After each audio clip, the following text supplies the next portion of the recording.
신명기 24장 19절부터 22절까지의 말씀을 가지고 자비의 능력이라는 제목으로 함께 말씀을 나누도록 하겠습니다.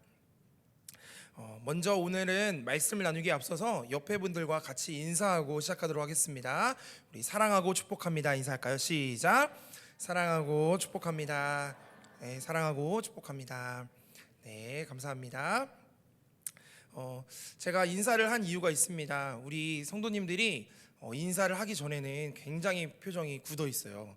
그런데 인사를 하면 굉장히 눈웃음을 하면서 저를 이제 바라봐 주시거든요. 네, 너무 감사합니다. 이 표정 그대로 예배 마칠 때까지 함께 해주시면 감사하겠습니다. 한 백화점에서 매출을 올리기 위해서 투자를 하기 시작했습니다. 그래서 연예인을 사용해서 광고를 하고 홍보도 하면서 엄청나게 투자를 한 거예요. 그런데 그렇게 홍보를 하고 투자를 해서 매출이 늘었으면 좋겠는데 매출이 늘기는커녕 거의 비슷하거나 떨어질 때도 있었답니다. 그래서 처음에는 광고가 잘못됐나 싶어서 시간대를 바꿔보기도 하고 주요 광고 시간대에 광고를 편성했지만 매출이 오르지 않았습니다. 그래서 이번에는 좀 더 인기가 많은 연예인으로 교체를 해서 광고를 해보기도 했습니다. 그런데 잠시만 효과가 있었고 또 매출이 떨어지는 거예요. 그러던 어느 날 백화점 사장님이 백화점을 돌아다니다가 왜 매출이 오르지 않을까라는 생각으로 돌아다니고 있었습니다. 그런데 백화점 입구에서 어떤 고객이 소리를 지르고 있는 거예요. 왜 그런가 무슨 일인가 싶어서 가봤더니 그 백화점 입구에서 안내를 하던 사람이 너무 불친절한 거예요. 고객이 어딘지 몰라서 물어보려고 갔는데 안내하던 사람들이 너무 불친절하고 퉁명스러워서 고객이 화가 났던 것입니다. 그때 그 사장님이 깨달았던 거예요. 어떤 광고나 홍보, 어떤 좋은 상품보다 더 중요한 것은 친절함일 수도 있겠다라는 생각을 하였다는 것이죠. 우리가 살아가면서 그리고 신앙생활 할 때도 마찬가지입니다. 믿지 않던 새신자가 우리 교회에 올 때 우리 교회에 대한 첫인상은 어떤 사람으로 결정될까요?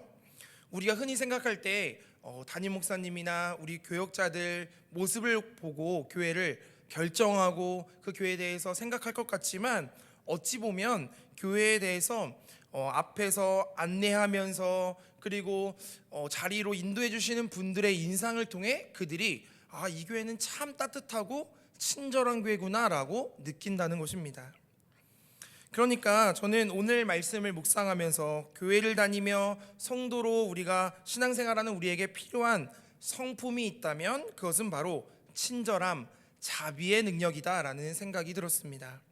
그래서 오늘 말씀을 통해서 우리가 모두 이 자비의 능력을 풍성히 누리고 삶으로 드러낼 수 있는 저와 여러분의 삶이 되시기를 주님의 이름으로 축복합니다. 자, 이렇게 자비를 베풀며 살아가면 너무나도 좋겠지만 자비라는 말을 보면요 참 어렵게 다가옵니다.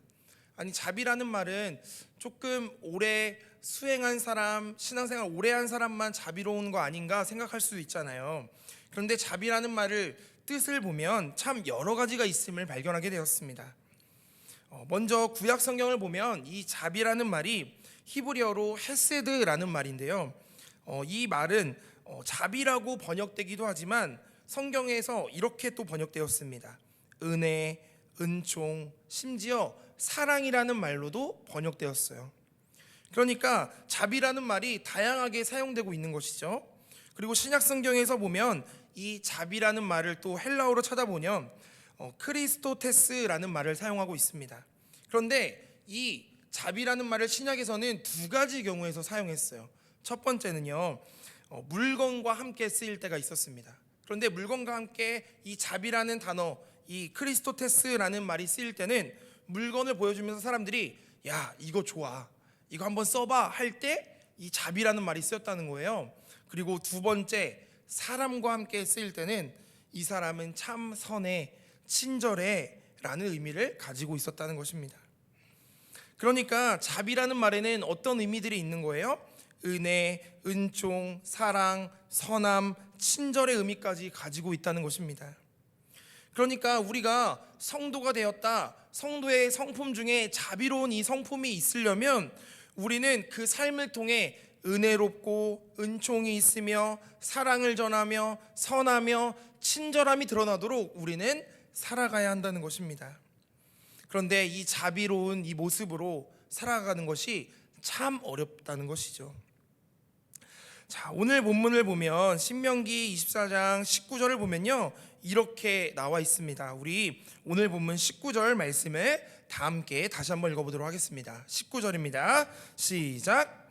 내가 밭에서 곡식을 벨 때에 그 한 뭇을 밭에 잃어버렸거든. 다시 가서 가져오지 말고 나그네와 고아와 과부를 위하여 남겨두라. 그리하면 내 하나님 여호와께서 내 손으로 하는 모든 일에 복을 내리시리라. 아멘. 자, 19절을 보면 이제 자비를 어떻게 베풀어야 하는지, 누구에게 베풀어야 하는지 드러나 있어요. 그런데 19절을 보니까요, 누구에게 나와 있습니까?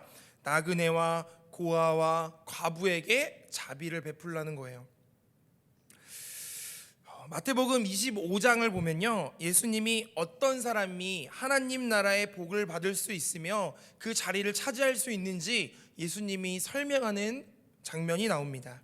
마태복음 25장 35절을 보면요, 예수님이 이렇게 말씀하셨어요. 내가 줄일 때에 너희가 먹을 것을 주었고 목마를 때에 마시게 하였고 나그네 되었을 때 영접하였고 헐벗을 때에 옷을 입혔고 병들었을 때에 돌보았고 옥에 갇혔을 때에 와서 보았느니라. 그러니까 어떤 사람이 하나님 나라의 복을 누릴 수 있냐면 나그네가 되었을 때 영접하고 헐벗을 때 옷을 입히고 병들었을 때 돌아본 사람, 그 사람들이, 이 자비를 베푼 사람들이 하나님 나라의 영원한 복을 누리게 된다는 것입니다. 자, 우리가 볼 때는 참 쉬워 보이죠. 그런데 또 마지막 날에 하나님 나라의 복을 받을 수 없는, 그러니까 복을 받는 사람에 대해서 아까 설명했잖아요. 근데 받을 수 없는 사람에 대해서도 또 이렇게 설명하고 있습니다. 자, 우리 이번에는 같이 읽어볼게요. 마태복음 25장 42절과 43절입니다. 시작. 내가 줄일 때에 너희가 먹을 것을 주지 아니하였고 목마를 때에 마시게 하지 아니하였고 나그네 되었을 때에 영접하지 아니하였고 헐벗었을 때에 옷 입히지 아니하였고 병들었을 때와 옥에 갇혔을 때에 돌보지 아니하였느니라 하시니. 아멘.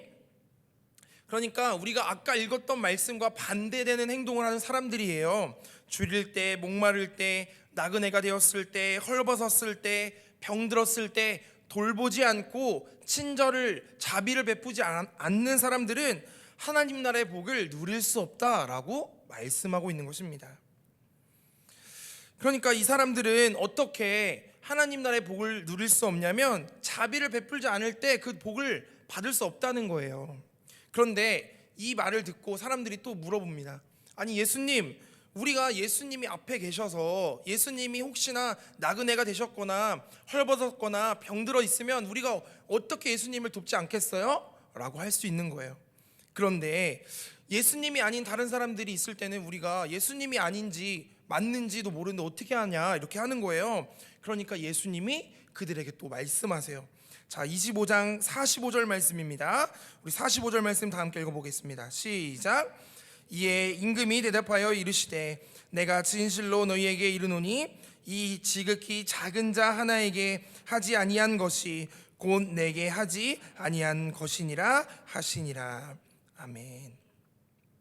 그러니까 지극히 작은 자 하나에게 한 것이 곧 내게 한 것이다 라고 설명하고 있는 거예요.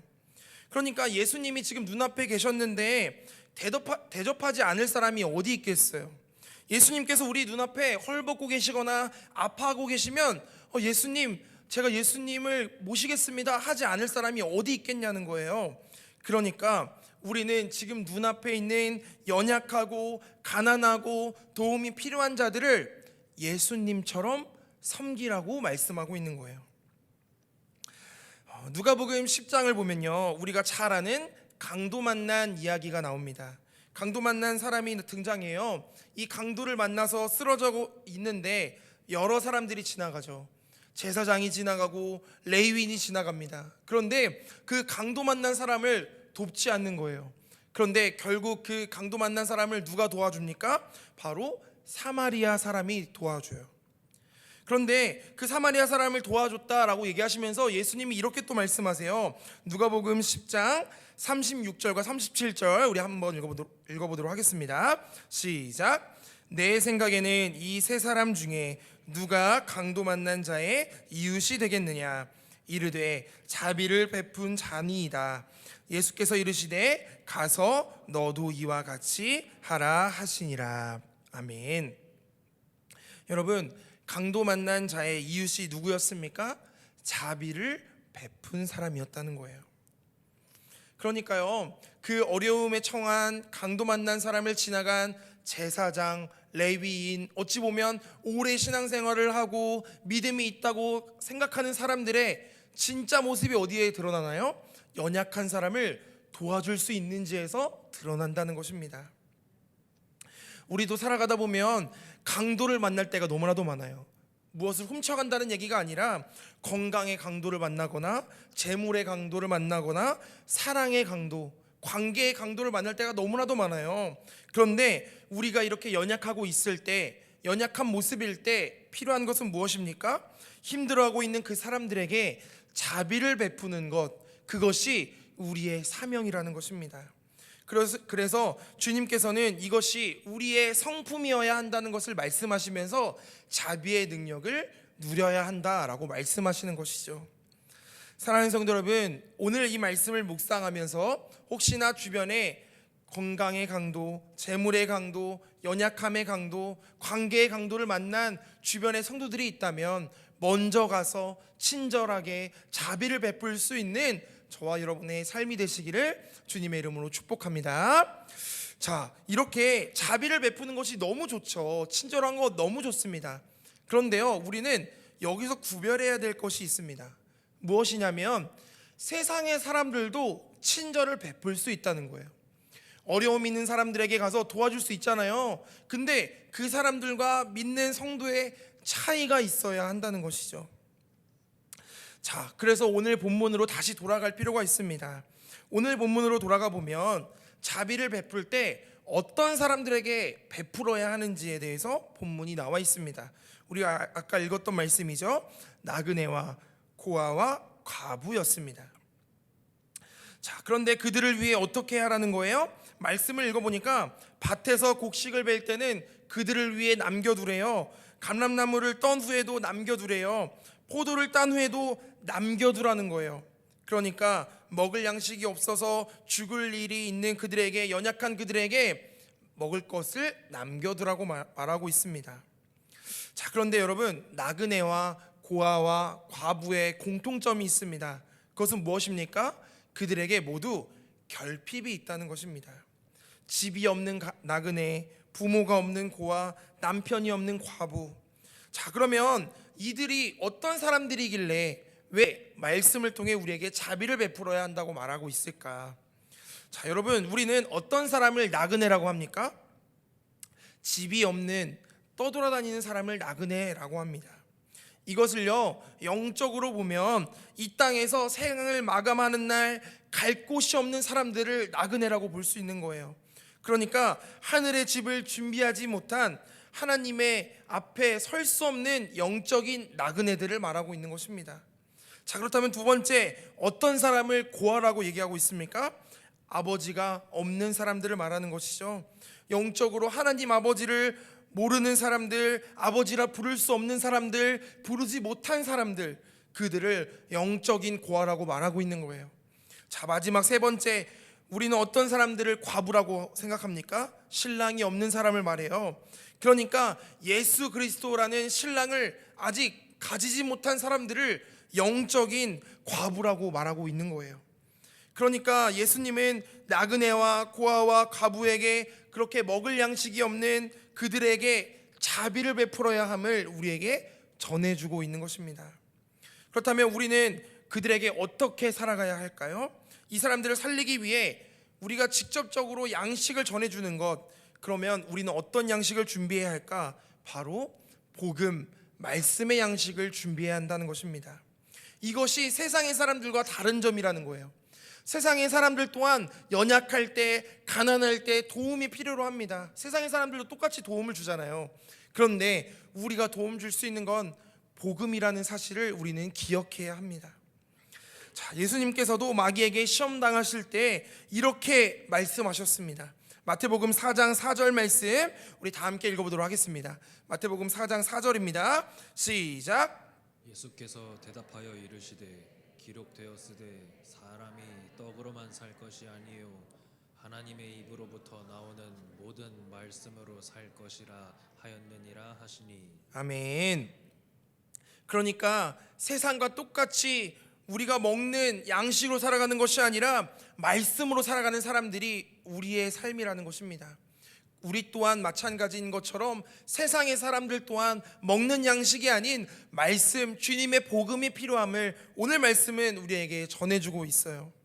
인생이 끝나는 날 갈 곳 없는 나그네와 같은 그들에게, 아버지를 모르고 아버지 없이 살아가는 그들에게, 그리고 예수 그리스도라는 신랑을 알지 못하는 그들에게 우리가 할 수 있는 것은 무엇입니까? 복음의 양식을 전하며 자비를 베푸는 것, 그것이 진정한 우리의 사명임을 기억하시길 바랍니다. 오늘 말씀을 묵상하면서 이 자비를 베푸는 것이 참 쉽지 않은 것 같아요. 친절함으로 자비를 전하며 살아가는 것, 그것이 참 쉽지 않지만 참 필요하다는 것을 많이 느끼게 되었습니다. 오늘 말씀을 제가 이야기 하나만 나누고 마치려고 합니다. 한 목사님이요, 신방 요청이 와서 신방을 가게 되었답니다.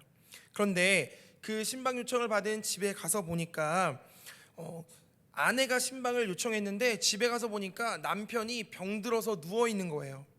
그래서 그 기도를 해주고 신방을 해주고 돌아오면서 참 가슴이 아팠대요. 아, 이렇게 연약한 성도가 있었구나.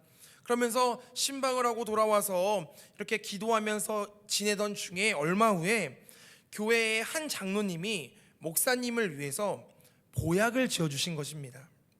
우리 교회에서 많이 일어나는 일이죠. 네, 앞으로 일어나기를 소망합니다.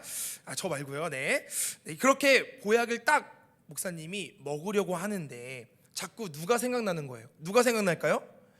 맞아요, 아파하고 있는 그 남편 성도가 생각나는 거예요. 그러면서 보약을 분명히 내가 먹어야 되는데, 나도 먹고 힘을 내야 되는데 하면서도 그 성도가 계속 생각나서 안 되겠다 싶어서 다시 보약을 상자에 넣고 계속 눈에 밟힌 그 남편 성도에게 찾아갔습니다. 그러면서 그 보약을 통째로 주면서 제가 너무나도 생각나서 가져왔어요. 그러면서 빨리 나으시라고 보약을 전해주고 왔습니다. 자, 여기까지는 너무 훈훈해요. 그런데 문제는 여기서 일어났습니다. 자, 이렇게 지나고 나서 한 달, 두 달이 지나고 나서 그 보약을 준 장로님을 만났어요. 그런데 장로님이 목사님한테 물어보시는 거예요. 목사님, 보약 잘 드셨어요? 자, 그럼 여기서 어떻게 말해야 될까요? 자, 제가 잘 먹었습니다. 아니요, 사실은 제가 그 아픈 성도에게 주었습니다. 참 어렵잖아요. 목사님이 고민하다가 얼떨결에 장로님 너무 잘 먹었어요, 감사합니다, 인사를 했던 거예요. 자, 그런데 그 다음 주에 장로님이 또 보약을 다려오셨어요. 목사님이 너무 감사히 잘 먹었다 하니까 이번에는 더 비싼 녹용을 다려오셨어요. 자, 그러면서 목사님한테 드렸어요. 목사님, 이번에도 먹고 힘내세요. 그런데 그 다음 주에 이제 먹으려고 목사님이 생각하면서 내가 이번에는 장로님 정성을 생각해서 꼭 먹고 힘내야지 생각했대요. 그런데 이번에도 먹으려고 딱 상자를 넣으려고 하는데 누가 생각나요? 그 아픈 성도가 생각나는 거예요. 어떡하지? 이 비싼 걸, 이 귀한 걸 생각하다가 그 성도에게 다시 또 갖다 주었다고 합니다. 자, 그 병상에서 아파하고 있는 성도에게 갖다 주었어요. 그런데 그 보약 때문인지 모르겠지만 1년이 지나고 나서 그 아픈 성도가 병을 깨끗하게 낫게 되었답니다. 자, 그러면서 건강할 뿐만 아니라 오히려 돈도 잘 벌고 사업도 잘하면서 이전보다 더욱더 풍성한 삶을 누리게 된 거예요.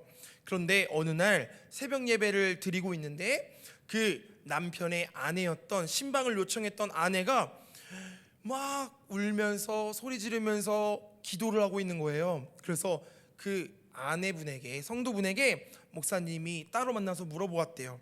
아니 왜 이렇게 새벽에 울고 있냐, 문제가 있냐 물어봤더니 그 남편이 병들어서 아플 때는 몰랐는데 보약을 먹고 그 뒤에 건강 회복된 뒤로는 밖에서 사업을 하면서 가정에 불화가 찾아왔다는 거예요.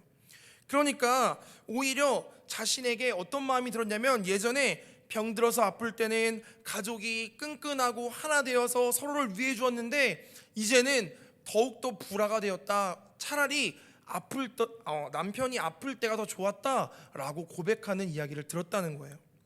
그 이야기를 들으면서 목사님이 딱 깨달았다고 합니다. 내가 그 남편 성도에게, 아파하는 성도에게 육신의 보약은 먹였지만 예수님이라는 진짜 보약은 주지 못했구나라고 깨달았다고 해요. 사랑하는 성도 여러분, 지금 당장 우리가 해야 되는 것은 무엇입니까? 아파하고 있는 연약한 자들을 눈에 보이는 것으로 돕는 것도 너무나도 중요합니다. 그런데 우리가 정말 중요한 것은 무엇이냐면, 아직 예수님을 알지 못하고 그들이 방황하고 있는 그들에게 진짜 복음을 전하는 것, 그것이 필요하다는 것을 우리는 기억해야 합니다. 사랑하는 성도 여러분, 오늘 이 자비를 묵상하면서 우리의 삶 가운데 예수님의 능력, 자비의 능력, 예수님의 복음을 담대하게 전하며 살아갈 수 있는 저와 여러분의 삶이 되시기를 주님의 이름으로 축복합니다. 그래서 그리스도인은 자비로우신 예수님을 닮아가는 삶임을 기억하면서 예수님처럼 자비를 전하며 예수님의 복음을 전하며 살아가는 저와 여러분의 오늘 하루의 삶이 되시기를 주님의 이름으로 축복합니다. 기도하겠습니다.